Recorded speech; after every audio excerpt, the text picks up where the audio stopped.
यो पनि आज चाहिँ हामी 5 साल जाँदैछौँ। 5 चाहिँ यस्तो छ गाइजहरू, यस्तो यो चाहिँ नदीमा हाल्ने हो। यो अहिले चाहिँ लगभग 5-6 बजी लाग्छ यतिखेर। भोलि चाहिँ बिहान 4-5 बजे फेरि चाहिँ यो तान्ने हो पासो। त्यति बेलासम्म वेट गर्नु होला तपाईँहरू। माछा कति मर्दैछ म तपाईँहरू। हामी चाहिँ यो नदीमा पासो हाल्न यही हो ठाउँ। हामी चाहिँ 3 जना मिलेर पासो हाल्न जाँदैछौँ। अब एकछिनमा पासो हाल्ने तयारी हुन्छ। हामी खोलामा आइपुगेछौँ। अब माछाको लागि चाहिँ पासो हाल्ने तयारी भइरहेछ। अब चाहिँ धागोमा डोरी चाहिँ अब ढुङ्गामा बान्ने तयारी भइरहेछ।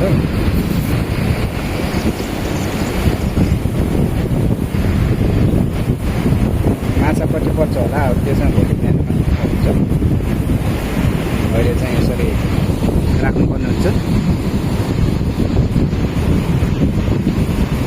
र चाहिँ खोला चाहिँ यो हो नदी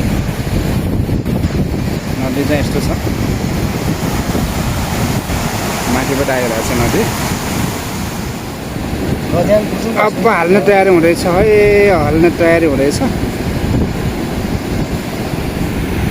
चिसो हावा चलिरहेछ।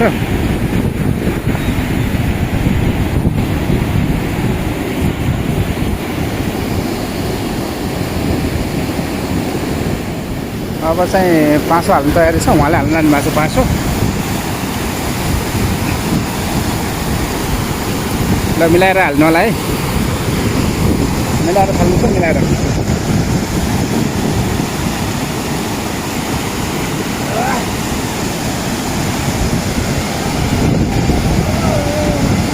उहाँले हाल्नुभयो एउटा पासो।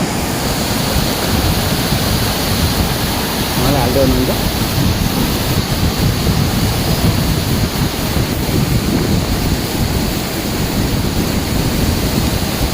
गाइसहरू खोलामा पासो गइसक्यो है, पासो गइसक्यो। उहाँले फालिसक्नु भयो। 2टा पासो हालेको छौँ त्यहाँनिर।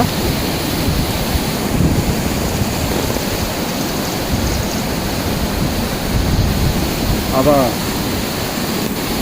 भोलि थाहा हुन्छ मासु कति पर्छ भनेर।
यार गाइजहरू माछा पऱ्यो है। गाइजहरू एउटा माछा चाहिँ परेछ है।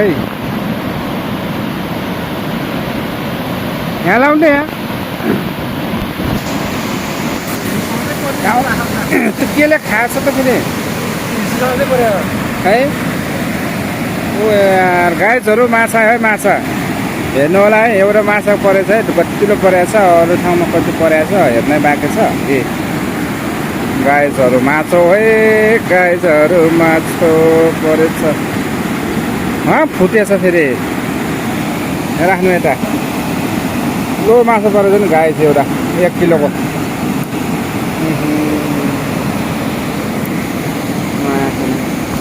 अब मासतिर अरू पनि पर्नु सक्छ कि नि। के माछा परेछ